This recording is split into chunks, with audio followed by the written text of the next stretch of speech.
Ay, tanghali na pala. Kaya, ayun, naglagay lang ako ng sunscreen. Sobrang puti na naman ang mukha.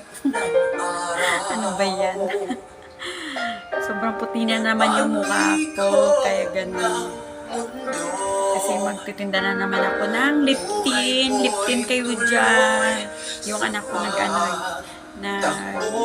deliver ng shumai. Shumai Pride. Bili-bili kayo. Kaya ganun. Kaya magtinda ako, maglalako. Maglalako tapos nag-sunscreen. Kasi mainit eh. Kasi baga wala naman okay lang yan. Parang hindi naman pala masyado mainit. Parang kulimlim. Kaso lang, naglalagay lang ako ng sunscreen kasi gawa nga may mga pekas-pekas yung mukha ko sa sobrang init. Kaya, ayan, ngayon, konti-konti na. Yung ibang wala na. Kaya naglalagay ako ng sunscreen kaso sobrang puti na naman yung mukha ko. Pag may pera ako, magpaayos ako ng kilay. Pag yumaman ba ako, paayos ako ng kilay, magpatangos ako ng ilong. Kaya ganon.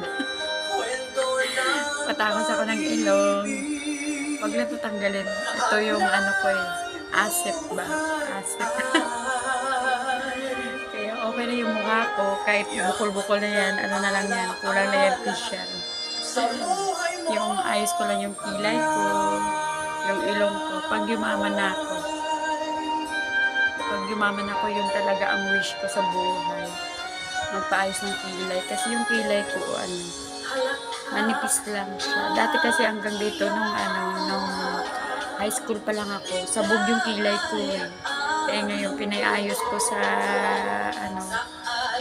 jowa ng ex ko. Sa jowa ng ex ko. Nung mga siguro 17 years old ako noon. Nagpaayos-ayos ako ng kilay, tapos nung maintain ako na nagbubunot, kaso problema yung bunot ng bunot ko lalong maliit.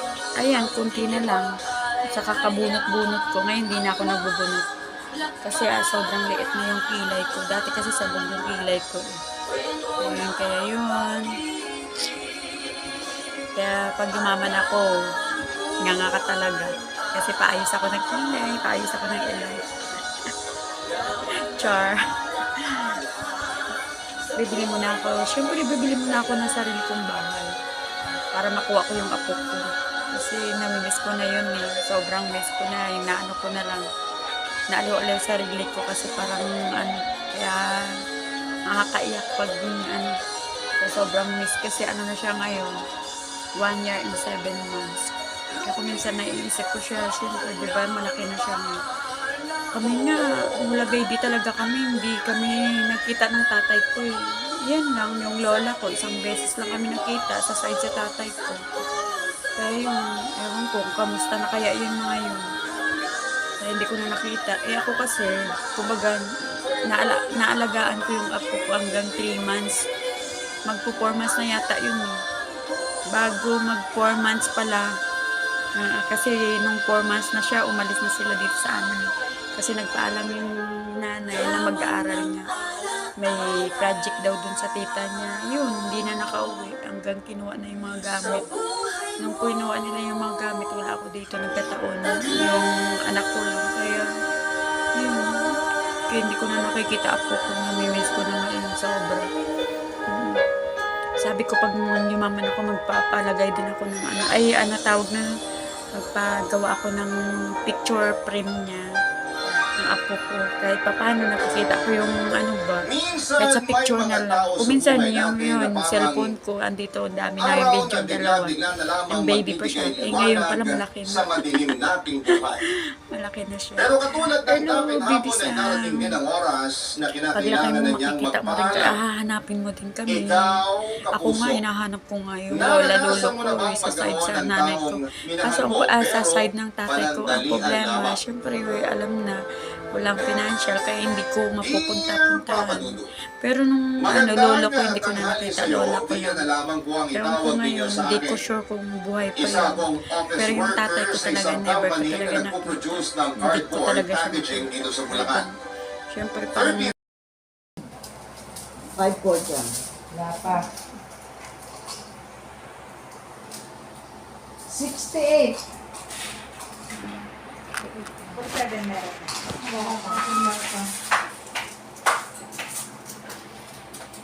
Doble ang dress. Hello po, good evening. Ngayon, gabi na ako nakauwi. Benta ako ng liptin. Saka yung belt bag. Dala-dala ko, pero wala. Ha? Sayang yung araw. Pero okay lang, happy pa din. At least, busog. Kaya, pala ganun talaga ang buhay. Liptin kayo dyan. Gabi na. Ngayon lang ako nakauwi. Ganda ako ng liptin. Tsaka, belt bag. Wala. Alats daw yung sabi. Sige po. Good evening. Yan. Malayo pa ako sa bahay.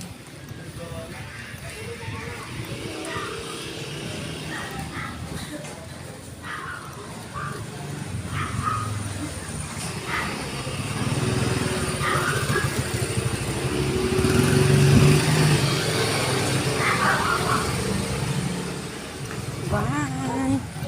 God bless us all. Hello po. Good morning. Ay, magandang hapon pala. Ano ba yan? Lagi good morning. Kasanayan po kasi puro good morning. Kaya yun. Ano ba yun? Grabe naman po pula ng lips ko. Hindi nga ako masyado ng lipstick eh. Tapos grabe yung pula. Kunti lang nga nilagay ko kasi sabi ko medyo mapula ng labi ko. Char! Kaya yan. Magandang hapon. Grabe nga. May kasi may bagyo. Kaya yan. Parang ang dilim ng langit. Kasi nagbadya na naman yung ulan. Mula kanina parang ambon ng ambon. Kaya yun. Kaya dito ako dumaan. Sa Villa Maria. Kasi pag doon sa may recumbent, ang layo na. Kaya kanina, lumabas si Kuya Luis sa gate. Kaya yun, padaan ako. Paalam ako dadaan kasi sabi ko, kasi kung minsan kasi sarado yung gate nila, nakalak, hirapan ako magbukas. Kahit may susi ako, pero mahirapan ako magbukas. Kasi masyadong nasa ilalim yung kaya hindi ko maabot-abot ang taas. Kaya yun. Lalakad na naman ako. Naantay ako doon ni Ate Elvin. Kami na naman ulit magsama. Magkikita. Kahapon hindi siya pumunta eh. Kaya yun. Bye. See you. Ay, pupunta na naman ako sa birthday. Kaya hindi pumapayat, hindi pumapayat. Kasi lagi sa kainan. Butik na yan. Lagi sa kainan eh. Kaya, hindi pumapayat. O, diba? Bye-bye na. Bye.